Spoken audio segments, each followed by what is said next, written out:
بسم اللہ الرحمن الرحیم۔ السلام علیکم ورحمۃ اللہ وبرکاتہ۔ ناظرین، لائف لاؤنج میں ڈاکٹر ادریس آپ کو ویلکم کرتا ہوں۔ آج میں جس بات سے اپنے موضوع کا آغاز کروں گا، آقا کریم صلی اللہ علیہ وسلم کے شاعر خاص جناب حضرت حسان بن ثابت کی رضی اللہ تعالیٰ عنہ کی چند لائنیں لے کے کہ وَأَحْسَنَ مِنْكَ لَمْ تَرَكَتْ عَيْنِي وَأَجْمَلَ مِنْكَ لَمْ تَلِدِ النِّسَاء خُلِقْتَ مُبَرَّأً مِنْ كُلِّ عَيْبٍ كَأَنَّكَ قَدْ خُلِقْتَ كَمَا تَشَاءُ۔ حضرت حسان بن ثابت رضی اللہ تعالیٰ عنہ نے عرض کی کہ یا رسول اللہ، کہ جیسے آپ حسین و جمیل ہیں ایسے آج تک کسی آنکھ نے نہیں دیکھا، بلکہ ایسے حسین و جمیل اور حسن و جمال کے پیکر تو پیدا ہی نہیں ہوئے۔ ایسے لگتا ہے کہ جیسے اللہ رب العزت نے آپ کو جب پیدا کیا تو آپ سے پوچھا کہ آپ کی مرضی کیا ہے، آپ کی مرضی کے مطابق پیدا کیا۔ آج ہم بات کریں گے آقا کریم صلی اللہ علیہ وسلم کے حسن و جمال پہ، کہ آقا کریم صلی اللہ علیہ وسلم کو اللہ رب العزت نے جو انتہا کا میکسیمم حسن و جمال جو آقا کریم صلی اللہ علیہ وسلم کو عطا کیا، اور اس کی پھر خوبیاں، اس حسن و جمال کی خوبیاں قرآن میں بھی بیان کیں۔ کہیں پہ والنجم کہا، کہیں پہ والضحیٰ کہا، کہیں پہ یاسین کہا، کہیں پہ طٰہٰ کہا، کہیں پہ وما رمیت اذ رمیت کہا، اور کہیں پہ آقا کریم صلی اللہ علیہ وسلم کے جیسے ہاتھ کو ید اللہ فوق ایدیہم کہا۔ تو اقبال جب دیکھا، اقبال اس طرف آیا تو اقبال نے کہا کہ نگاہ عشق و مستی میں وہی اول وہی آخر، وہی قرآن وہی فرقان وہی یاسین وہی طٰہٰ۔ تو آج ہم کوشش کریں گے کہ بات کی جائے موقع کی مناسبت سے بھی کہ آقا کریم صلی اللہ علیہ وسلم کے حسن و جمال پہ۔ اس موضوع کو لینے کی ایک سب سے بڑی وجہ تو یہ بھی تھی کہ آج کل جو ہماری اس معاشرے اور ہماری دنیا میں جو باتیں چل رہی ہیں اس کی ریزنز ان کو بھی دیکھنا ہے، اور دوسرا یہ دیکھنا ہے کہ آج ہمارے بچے، جب ہم لائف لاؤنج کی بات کرتے ہیں تو ہم یہی بات کرتے ہیں کہ ہم بچوں کو لاؤنج میں بتانے جا رہے ہیں کہ بیٹھ کے ان سے بات کی جائے کہ ہمارے معاشرہ کیا ہونا چاہیے، کیا ہوا کرتا تھا اور اب کس طرف جا رہا ہے۔ میرے ایک دوست ہیں، وہ کہتے ہیں کہ ہمارے بچے اگر آج نماز نہیں پڑھ رہے یا آقا کریم صلی اللہ علیہ وسلم سے محبت کا والہانہ اظہار نہیں کر رہے تو اس میں شاید ان بچوں کا اتنا قصور نہیں ہے جتنا ہمارا اپنا قصور ہے، کیونکہ ہم نے شاید انہیں بتایا ہی نہیں کہ وہ پیکر حسن و جمال، وہ سیرت، جن کی سیرت با کمال کہ لقد کان لکم فی رسول اللہ اسوۃ حسنہ، اس سیرت کے پیکر کو اللہ رب العزت نے حسن و جمال میں بھی وہ کمال عطا کیے کہ وہ قلم توڑ دینے والی بات کہ اتنا حسن و جمال نہ کسی کو دیا، نہ کسی کو ملا، نہ کسی کو ملے گا۔ اس پہ ہم بات کریں گے صحابہ کرام اور احادیث کی روشنی میں بھی۔ تو بچوں کو، اگر آج بچے رات بھر ویڈیوز دیکھ رہے ہیں یا وہ اپنے آئیڈیل کرکٹرز کو یا سٹارز کو، سو کالڈ سٹارز کو یا مختلف لوگوں کو بنا رہے ہیں، تو کیا ان کو اندازہ ہے کہ جو ہمارے سٹار ہونے چاہیے، جو ہمارے رہنما ہونے چاہیے، جن کو ہمیں آئیڈیلائز کرنا ہے، ان کا حسن و جمال تھا کیا؟ کیا ایک مووی یا ایک موبائل پہ آپ کرکٹ میچ دیکھتے ہوئے ساری رات جاگ سکتے ہیں؟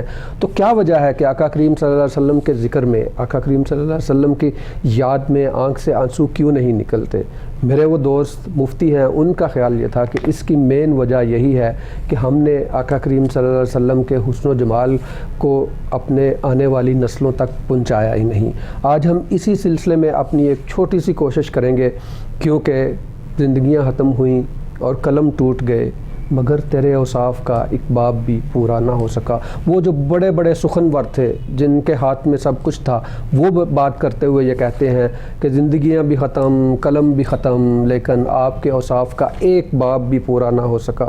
ان اوصاف میں سے چند، میں ایک باب کی بھی بات نہیں کرتا، چند باتیں کرنے کی آج ہم کوشش کریں گے۔ میں اپنے مہمانوں کا آپ سے تعارف کرواتا ہوں۔ میرے پہلے مہمان ہیں جناب علامہ زوار حسین نعیمی الازہری صاحب، آپ ان سے واقف ہیں، ہمارے پروگرام میں اکثر آیا کرتے ہیں، یہ حابوں کی تعبیر کے ماہر بھی ہیں اور اسلامک اسکالر ہیں، ان سے بھی بات کریں گے۔ السلام علیکم ورحمۃ اللہ۔ وعلیکم السلام ورحمۃ اللہ وبرکاتہ۔ میرے دوسرے مہمان جناب علامہ زین العابدین سیفی، اسلامک اسکالر ہیں، ان سے بھی ہم بات کریں گے اور آقا کریم صلی اللہ علیہ وسلم کے حسن و جمال پہ جو بات ہوگی۔ السلام علیکم ورحمۃ اللہ۔ وعلیکم السلام۔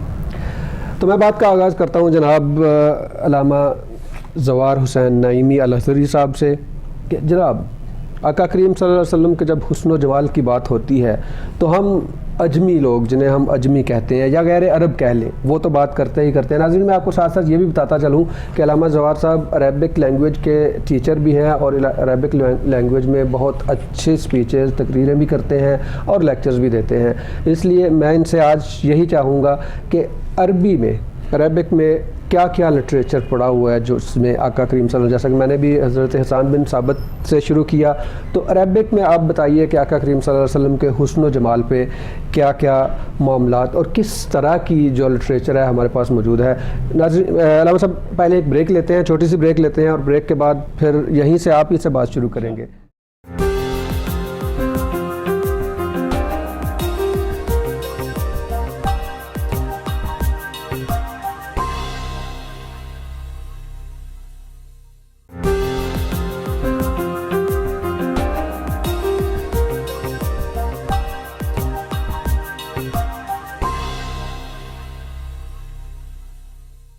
ویلکم بیک ناظرین، آپ دیکھ رہے ہیں لائف لاؤنج اور آج ہم بات کر رہے ہیں آقا کریم صلی اللہ علیہ وسلم کے حسن و جمال پہ.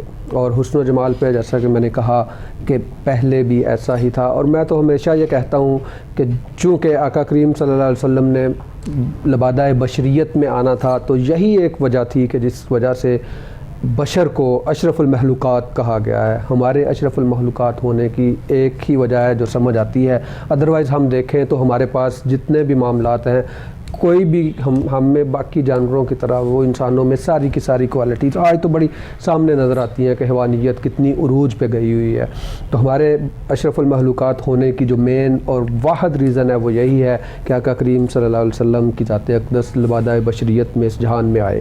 تو آج ہم بات کر رہے ہیں آقا کریم صلی اللہ علیہ وسلم کے حسن و جمال پہ، اور سب سے پہلے میں جاتا ہوں علامہ زوار حسین نعیمی کی طرف اور ان سے بات کرتے ہیں کہ عربک لٹریچر میں آقا کریم صلی اللہ علیہ وسلم کے حسن و جمال کی خوبیاں کس طرح سے بیان کی گئی ہیں.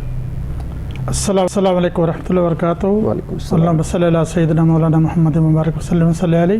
ڈاکٹر صاحب سب سے پہلے مختصر نبی پاک صلی اللہ علیہ وسلم کی ولادت باسعادت کے بارے میں عرض کرتا ہوں کہ عام الفیل کے پہلے سال پیر کی صبح 12 ربیع الاول 20 اپریل سن 571 عیسوی قبیلہ شاہ بنی ہاشم مکہ مکرمہ میں حضور السلام کی ولادت باسعادت. بے شک. والد ماجد حضرت عبداللہ بن عبد المطلب آپ کی ولادت سے کئی سال پہلے انتقال فرما چکے تھے، اس لیے آپ کو در یتیم بھی کہا جاتا ہے. آپ کا نام دادا جان نے حضرت محمد رکھا صلی اللہ علیہ وآلہ وسلم اور والدہ ماجدہ نے آپ کا نام احمد رکھا. تو عربی میں نبی پاک صلی اللہ علیہ وسلم کی حلیہ مبارکہ کا ایک تعارف کراتا ہوں. کانا متوسط القامہ، آپ صلی اللہ علیہ وسلم درمیانے قد کے تھے. ازہر اللون، چمکتے رنگ والے. اجمل الوجہ، خوبصورت چہرے والے. حسن الاذن، خوبصورت کانوں والے. جمیل الثغر، خوبصورت منہ والے. اسود الشعر، کالی زلفوں والے. افصح اللسان، فصیح زبان والے. اکرم الناس اخلاقاً، تمام لوگوں سے اخلاق حسنہ میں سب سے بہتر. وکیف لا، اور یہ کیوں نہ ہو.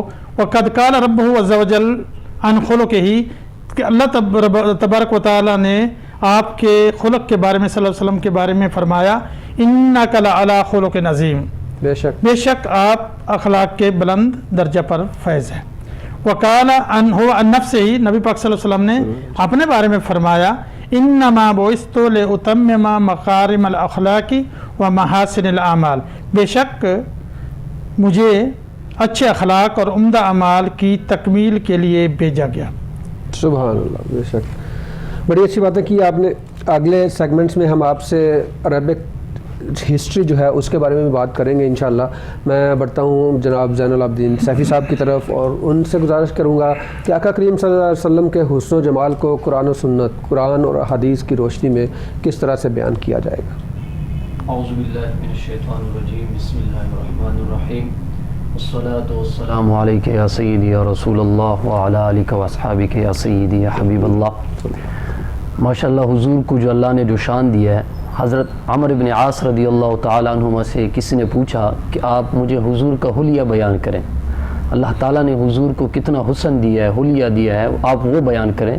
تو وہ کہتے ہیں میں نے اس کو آگے سے الفاظ دیے، ما اطقت، میرے اندر اتنی طاقت نہیں ہے کہ میں حضور کے حلیہ بیان کروں۔ بے شک اللہ تعالیٰ نے اتنا حسن اس کو دیا ہے۔ یہ جو جن صحابہ نے حضور کا حلیہ بیان کیا وہ چند انگلیوں کی تعداد پر ہے۔ حضرت حسان بن ثابت رضی اللہ عنہ فرماتے ہیں میں نے ایک طریقہ اپنایا، میں اس طریقے پر حضور کا چہرہ مبارک کا دیدار کرتا اور اشعار لکھتا تھا۔ فرماتے ہیں کہ میں اپنا جو ہاتھ تھا وہ آنکھوں پہ رکھ لیتا تھا اور انگلیوں کی اوٹ سے حضور کا وضحا چہرہ دیکھتا تھا۔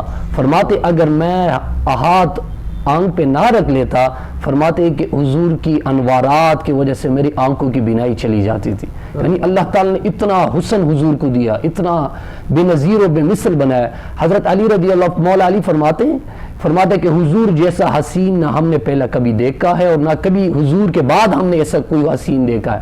حضرت جابر بن سمرہ فرماتے ہیں کہ میں نے چاندنی کی رات چاند کی طرف بھی دیکھتا تھا اور حضور سامنے کھڑے تھے، میں حضور کے وضحا چہرے کو بھی دیکھتا تھا۔ فرماتے کہ واللہ اس ٹائم حضور نے سرخ رنگ کا جوڑا پہنا ہوا تھا، فرماتے کہ حضور چاند سے زیادہ حسین مجھے نظر آ رہا تھا۔ یعنی یہ حسن اللہ تعالیٰ نے اس کو دیا ہے، ایسے حسن جیسے مولا علی فرماتے ہیں کہ ایسا حسن نہ پہلے کسی کو دیا ہے حضور سے پہلے اور نہ حضور کے بعد اللہ تعالیٰ نے ایسا حسین اور جمیل ایسے بندے کو کسی کو پیدا نہیں فرمایا ہے۔ یہ حسن و جمال ہے اللہ تعالیٰ نے حضور کو دیا ہے۔ جیسے اعلیٰ حضرت فرماتے ہیں کہ حسن یوسف پہ کٹی مصر میں انگشت زنانہ، سر کٹاتے ہیں مردان عرب تیرے نام پہ۔ صرف آپ کے حضور صلی اللہ علیہ وسلم کے نام پر مردان عرب جو ہے وہ اپنے سر کٹاتے ہیں۔ حضور کی ذات دور بات ہے، وہاں نام پر بھی حضور کی نام کے لیے اپنا سر کٹاتے ہیں۔ یہ محبت ہے اور یہ اللہ تعالیٰ نے جو حسن و جمال حضور کو دیا ہے، ایسے حسن حضور سے پہلے نہ کسی کو دیا، نہ حضور کے بعد کسی کو دیا ہے۔ بالکل صحیح فرمایا آپ نے۔ صحابہ کرام وہ نفوس قدسیہ ہیں جنہوں نے آقا کریم صلی اللہ علیہ وسلم کو اپنی ایمان کی نظر سے، اپنی ظاہری آنکھوں سے دیکھا، اور اس کے علاوہ آج کے دور میں آپ کو جگہ جگہ پہ مثالیں ملتی ہیں کہ جو آقا کریم صلی اللہ علیہ وسلم کے نام پہ اپنا سب کچھ قربان کرنے کے لیے تیار ہیں۔ ان کی ایک یہی خواہش ہوتی ہے کہ ہم سے دنیا کا سب کچھ لے لیا جائے اور آقا کریم صلی اللہ علیہ وسلم کی زیارت حاصل ہو جائے، اور اس کے لیے ہر طرح کے جتن بھی کیے جاتے ہیں اور ہر طرح سے کوشش بھی کی جاتی ہے، اور کیا پتہ کب کس پہ آقا کریم صلی اللہ علیہ وسلم کی نظر کرم پڑے۔ اب ہم آتے ہیں اس طرف کہ آقا کریم صلی اللہ علیہ وسلم کے خلق تو ہم بات کرتے ہیں کہ خلق عظیم بھی ہے، اسی طرح سے آقا کریم صلی اللہ علیہ وسلم کا جو حسن و جمال ہے اس کو نمکین حسن کہا گیا ہے۔ ہم سب کہا گیا ہے کہ اگر آقا کریم صلی اللہ علیہ وسلم کا سارا حسن و جمال کھول کے بیان کر دیا جاتا، ظاہر کر دیا جاتا، تو شاید اس دنیا میں کسی میں اتنی ہمت نہ ہوتی، کوئی بھی اس کتاب بھی نہ لا سکتا۔ اور ہے بھی حقیقت ایسا ہی ہے کہ آقا کریم صلی اللہ علیہ وسلم کی جو شانیں ہیں، جو عظمتیں ہیں، جیسے جیسے آپ دیکھیں بچپن، اللہ وہ بچپنے کی پھبن، کہ بچپن سے لے کے آگے کی ساری عمر تک آنے تک کوئی بھی اتنا تفصیلاً نہیں بیان کر سکتا کہ وہ کس طرح سے تھا۔ تو علامہ صاحب میں آپ سے یہی پوچھنا چاہوں گا کہ آقا کریم صلی اللہ علیہ وسلم کے پہلی بات تو ہم یہ بھی کر لیتے ہیں تاکہ ہمارا پروگرام آگے جب چلے تو اس میں بھی بہت آسانی ہو، کہ جب آقا کریم صلی اللہ علیہ وسلم کے حسن و جمال کی بات کرتے ہیں تو اس میں کن کن باتوں کا احتیاط کرنا بہت ضروری ہے، کیونکہ احتیاط کے بغیر یہ تو وہ جگہ ہے جہاں پہ کہا جاتا ہے کہ لے سانس بھی آہستہ، ایسا ہی ہے نا؟ تو کن کن باتوں کا احتیاط بہت ضروری ہے؟ میں زین صاحب سے بات کروں۔ حضور کی حسن جمال جب بندہ بیان کرتا ہے تو حضور کے حسن جمال پہ انتہائی احتیاط کر لے۔ جیسے حضور کا حسن و جمال، حضور کا شان بیان کرنا جس طرح جنت میں لے کے جا سکتا ہے، اسی طرح حضور کے شان میں تھوڑی سی بے ادبی کرنا، تھوڑی سی بے ادبی یا گستاخی وہ بندے کو جہنم تک بھی لے کے جا سکتا ہے۔ یہ حدیث مبارک ہے کہ ایک صحابی ہے حضرت جابر بن سمرہ فرماتے ہیں کہ مجھے ایک بندے نے کہا کہ حضور کا جو چہرہ مبارک ہے وہ تلوار کی طرح ہے، تلوار کی طرح چمکتا ہے۔ میں نے ان کو کہا کہ تلوار نہ کہے، بلکہ حضور کا جو چہرہ ہے وہ سورج اور چاند کی طرح گول چہرہ ہے۔ اس طرح سے جو تلوار ہے اس میں چمکاہٹ ہے، نورانیت نہیں ہے، اور جو سورج اور چاند سورج میں جو ہے اس میں گلائی بھی ہے اور نورانیت بھی ہے، اور ایسی نورانیت ہے، ایسی نورانیت کہ قیامت تک وہ زوال نہیں ہو سکتا ہے۔ مطلب الفاظ کی چناؤ میں جیسے ہی ہمارے لیے باعث رحمت ہوتی ہے، ہمارے لیے جنت میں لے کے جانی ہوتی ہے، وہی الفاظ ہمیں اگر آگے پیچھے ادا کر لے تو وہی الفاظ ہمیں دوزخ تک بھی لے کے جا سکتا ہے، وہی الفاظ ہمیں بیادبی تک بھی لے کے جا سکتا ہے۔ بڑی اچھی بات کی۔ ہمارا ایک بریک کا ٹائم ہوتا ہے، بریک لیتے ہیں اور بریک کے بعد بات کو یہیں سے آگے لے کے چلیں گے۔ ناظرین ایک بریک لیتے ہیں اور بریک کے بعد آپ سے آقا کریم صلی اللہ علیہ وسلم کے حسن و جمال کی باتیں ہوں گی، آپ کے اخلاق حسنہ کی باتیں ہوں گی، اور اس میں ہماری کیا ذمہ داریاں ہیں ان کی بھی بات ہوگی۔ ہمارے ساتھ رہیے گا۔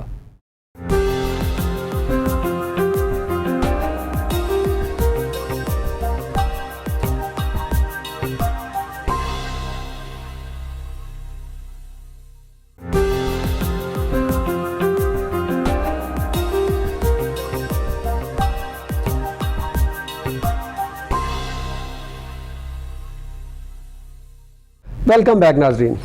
تو بات ہو رہی تھی آقا کریم صلی اللہ علیہ وسلم کے حسن و جمال پہ، اور یہ بات اور یہ موقع ایسا ہی ہے کہ یہاں پہ یقیناً زبانیں بھی لڑکھڑاتی ہیں، جو خیالات کا ربط ہے، جو سوچ کا ربط ہے، جو تسلسل ہے، وہ بھی نہ جانے کہاں جاتا ہے۔ میں تو یہ کہوں گا کہ جو ہمارے امام ہیں عشق کے، امام اعلیٰ حضرت فاضل بریلوی، انہوں نے بھی یہی کہا تھا کہ حیراں ہوں میرے شاہا میں کیا کیا کہوں تجھے۔ تو جہاں وہ کہتے ہیں اور جہاں قلم ٹوٹ جاتے ہیں وہاں ہم بات کرنے کی کوشش کر رہے ہیں۔ یہ صرف اور صرف یہ ہے کہ اپنے بچوں کو بتایا جائے کہ آقا کریم صلی اللہ علیہ وسلم کی محبت کے جو تمام پہلو ہیں وہ کتنے ضروری ہیں، اور محبت کا ہمیشہ سے انسانی فطرت یہ ہے کہ پہلا جو پہلو ہوتا ہے، جو پہلا فوکس ہوتا ہے، وہ سراپا حسن و جمال ہوتا ہے۔ آپ اپنی والدین کی محبت لے لیں، آپ کو اپنے والدین سے زیادہ خوبصورت شاید ہی کوئی نظر آتا ہو۔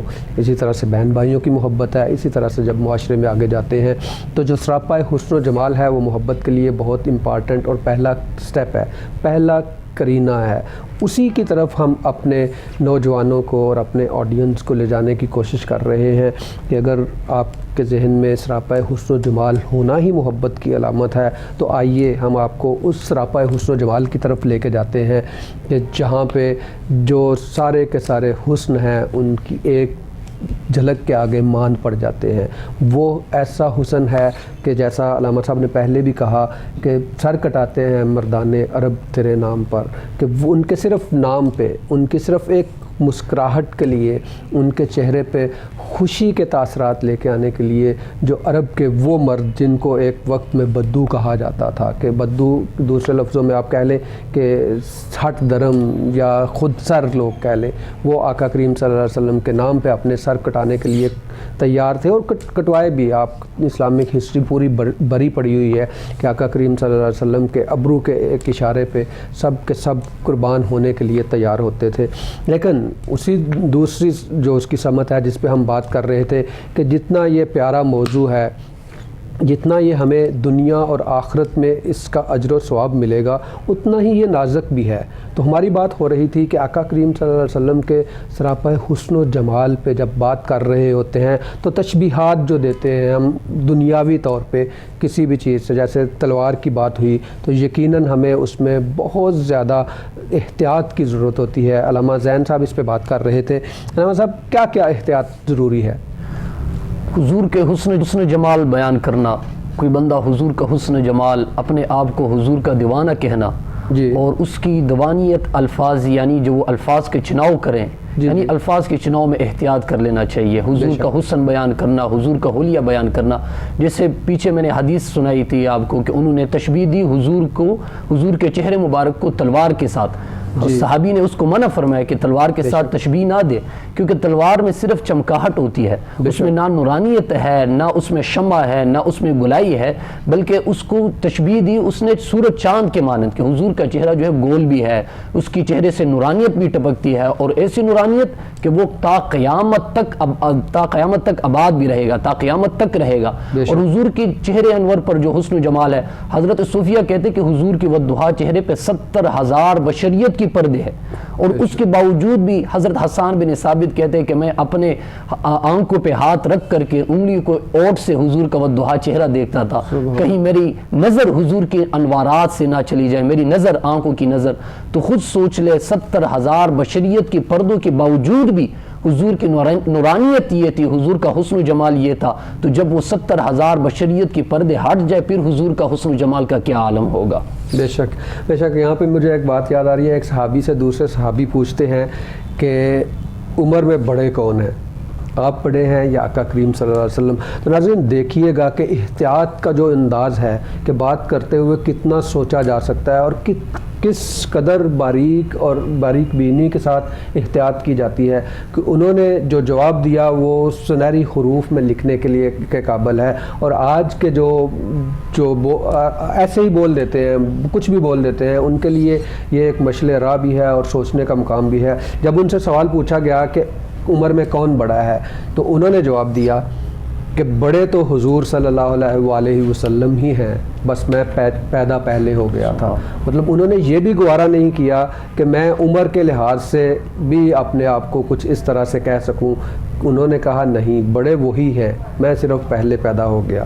اب آتے ہیں علامہ زوہر حسین نعیمی کی طرف اور ان سے پوچھتے ہیں کہ عرب میں آپ تھوڑا سا ہمیں آقا کریم صلی اللہ علیہ وسلم کے بچپن کی طرف لے کے جائیں کہ جو عرب کا کلچر تھا، اس میں جب اس کلچر میں آقا کریم صلی اللہ علیہ وسلم آئے تو اس کلچر نے آقا کریم صلی اللہ علیہ وسلم کے حسن و جمال اور آپ کے اخلاق اور آپ کی خوبیوں کو کس طرح سے دیکھا اور کس طرح سے اس سے فائدہ اٹھایا. مکہ میں جب حضری لوگ وہ مکہ کے شہریوں کو حضری بولتے ہیں، اور جو پہاڑوں میں یا ریگستانوں میں رہتے ہیں ان کو بدو بولتے ہیں. جی. تو مکہ کے حضری لوگ جب کوئی پیدائش ہوتی تھی بچے کی تو بادیہ کی دائیاں آتی تھیں اور بچے کو پرورش کے لیے کئی سال کے لیے 1 سال 2 سال 3 سال جیسے جیسے عرصہ ہوتا تھا لے جاتے تھے. چونکہ حضور السلام کی ولادت باسعادت بھی مکہ مکرمہ میں ہوئی. جی. اور دائی حلیمہ بنت ابی ذؤیب السعدیہ آپ کی پرورش کے لیے منتخب ہوئیں. آپ کو لے گئی. دائی حلیمہ سعدیہ کی بیٹی کا نام شمہ تھا، وہ نبی پاک صلی اللہ علیہ وسلم کی رضائی بہن تھی. اور فی سوال واحد کل واحد یسأل لماذا کانوا یربون اولاد الحضریون فی البادیہ، کہ سوال کیا جاتا ہے کہ مکہ کے شہری بچے بادیہ میں ان کی پرورش کیوں ہوتی تھی. سبب واحد اول انہ فی ہناک کان ہوا تلق، وہاں تازہ ہوا ہوتی تھی، کھلی فضا ماحول. و سبب الثانی جو صافی، تازہ صاف شفاف فضا ماحول.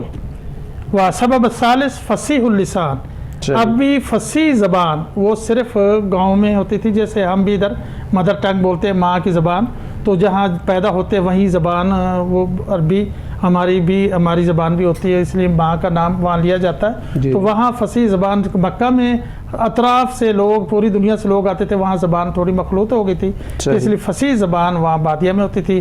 تیسرا سبب یہ تھا. چوتھا سبب تھا آدھا قویہ، اب اعضاء جو ہے طاقتور تیار ہوتے تھے وہاں پرورش کے دوران. صاف دودھ، بکریوں کا دودھ، خالص دودھ. پانچواں سبب تھا الجسم القوی، جسم بھی طاقتور، اعضاء بھی طاقتور ہو جاتے تھے. اور یہ هذا كان سبب لتربیۃ الاولاد الحضرین فی البادی. صحیح.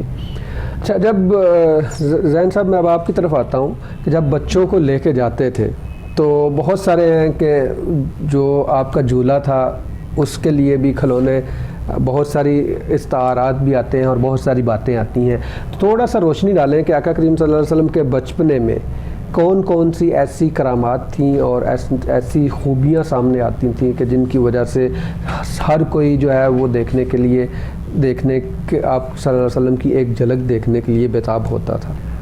اللہ تعالیٰ نے حضور کو یہ خاصیت دی تھی، جیسے حضور کے عمر صحابہ جو یہ اکثر روایت کرتے تھے کہ حضور کو اللہ نے جو اخلاق دیا تھا، حضور کے عمر 40 سال کے بعد جب صحابہ نے حضور پر ایمان لے کے آئے، اس ٹائم حضور کا اخلاق یہ تھا کہ آپ نرم مزاج، خوش مزاج تھے، خوش طبیعت والے تھے، نہ یہ مزاح بھی کرتے تھے لیکن وہ ایسے خواندہ پیشانی سے پیش آتے تھے کہ بندہ یہ دیکھتے کہ حضور غصے والے ہیں یا مزاح ہمارے ساتھ کر رہے، یعنی حضور کے وضحا چہرے کی صرف دانت مبارک نظر آتے، نہ کوئی قہقہ لگاتے تھے. مطلب کہ اس سے آپ اندازہ کر سکتے کہ حضور کا بچپن جو تھا، حضور نہ کسی سے لڑتے تھے، نہ کسی سے جھگڑتے تھے، بلکہ یہ کہ آرام اور سکون کے ساتھ اس دنیاوی کھیلوں میں حضور کا بچپن نہیں تھا کہ دنیاوی کھیل میں اپنے آپ کو مصروف رکھے، بلکہ اللہ تعالیٰ نے اس کو بچپن میں یہ مرتبت دی تھی کہ اس کا بچپن میں رغبت اللہ کی جانب تھی، اور اللہ کی جانب تھی، یہ کھیلوں کی جانب اور اس چیزوں کی طرف. چھوٹے جیسے عام ہمارے جیسے بچے ہوتے کھیل یہ کھلونے وغیرہ مانگ لیتے ہیں، لیکن حضور کی یہ خاصیت تھی کہ حضور کا بچپن جو تھا وہ بھی ان چیزوں سے پاک تھا، اور صرف اللہ تعالیٰ کی عبادت اور رضا کے لیے وہ چیزیں بھی جو بچپن حضور نے گزاری ہے، نہ کھیل میں نہ ایسی چیزوں میں گزاری ہے، بلکہ وہ اس ٹائم بھی اللہ تعالیٰ نے اس کو اپنی عبادت کے لیے جو منتخب کیا تھا، اس ٹائم بھی ان چیزوں سے وہ دور رہتے تھے حضور صلی اللہ علیہ وسلم. ہم علامہ صاحب بات کر رہے ہیں آقا کریم صلی اللہ علیہ وسلم کے حسن و جمال پہ، کیوں نہ تھوڑی سی بات اس طرف بھی ہو جائے کہ آقا کریم صلی اللہ علیہ وسلم کی ذات اقدس کو اللہ رب العزت نے جو رعب اور دبدبہ عطا کیا ہوا تھا، اس کے بارے میں احادیث میں کیا آتا ہے اور کس طرح سے بیان کرتے ہیں وہ صحابہ کرام جنہوں نے اپنی آنکھوں سے آقا کریم صلی اللہ علیہ وسلم کا دیدار کیا ہوا ہے؟ حضور کا یہ رعب تھا کہ کوئی بندہ، جیسے میں نے پیچھے کہا کہ حضرت عمرو بن عاص سے کسی نے پوچھا کہ آپ مجھے حضور کا حلیہ بیان کریں، اس نے کہا کہ واللہ میں نے پوری زندگی حضور کو پورے جی بھر کے نہیں دیکھا ہے. بولتے حضور اتنے باروب تھے، اتنے باروب کہ کوئی بندہ اس کے سامنے بیٹھ نہیں سکتا تھا، یعنی اتنا اللہ تعالیٰ نے اس کو رعب دیا تھا. جب جنگ میں چلے جاتے، کسی کفار سے مقابلہ ہو جاتا تھا تو کسی کافر کے اندر یہ برداشت نہیں ہوتا کہ وہ حضور کا مقابلہ کر سکے، کیونکہ اللہ تعالیٰ نے وہ رعب دیا تھا، وہ مرتبہ دیا تھا کہ کسی کو یہ قوت نہیں تھی، کسی کے اندر یہ طاقت نہیں ہے کہ وہ حضور کا مقابلہ کر سکے. تو یہ صحابہ کیوں حضور کا حلیہ بیان نہیں کر سکتے؟ اس وجہ سے ایک تو یہ تھا کہ حضور کا حسن و جمال بھی تھا، اور ایک یہ پہلو بھی تھا کہ حضور کو اللہ تعالیٰ نے بارعب پیدا کیا تھا.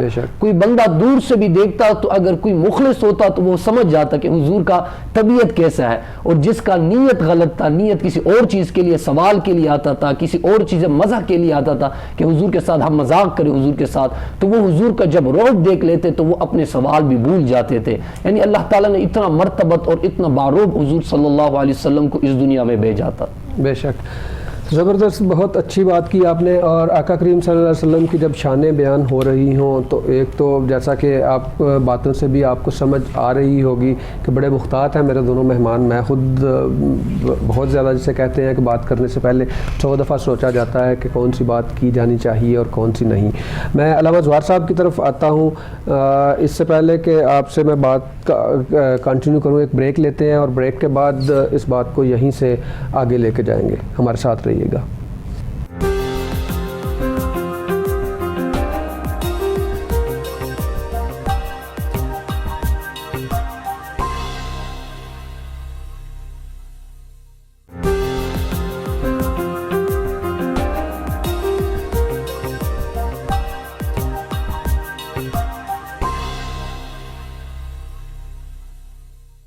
ویلکم بیک ناظرین، آپ دیکھ رہے ہیں لائف لاؤنج، اور آج ہم بات کر رہے ہیں آقا کریم صلی اللہ علیہ وسلم کے حسن و جمال سے متعلق، اور کوشش کر رہے ہیں کہ دونوں پوائنٹس، دونوں ویوز جو ہیں ان کو ساتھ لے کے چلیں.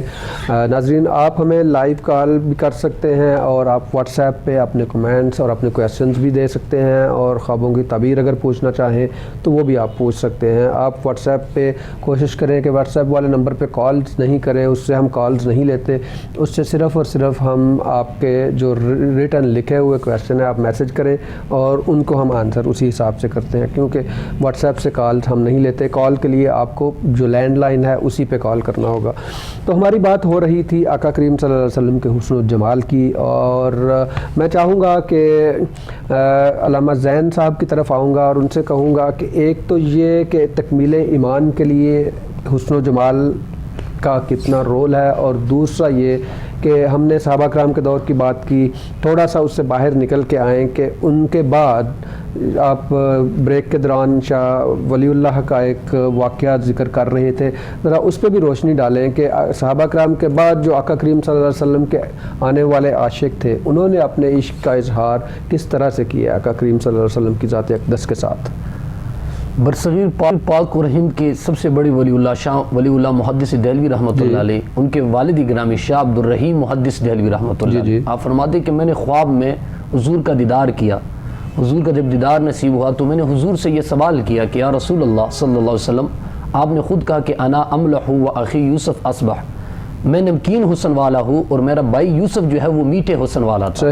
تو حضور وہاں جو مصر میں تھے، وہاں مصر میں زنانے مصر نے اپنی انگوٹھیاں کاٹی، جب حسن یوسف کو دیکھا تو یہاں عرب میں تو کوئی ایسا واقعہ پیش نہیں آئے۔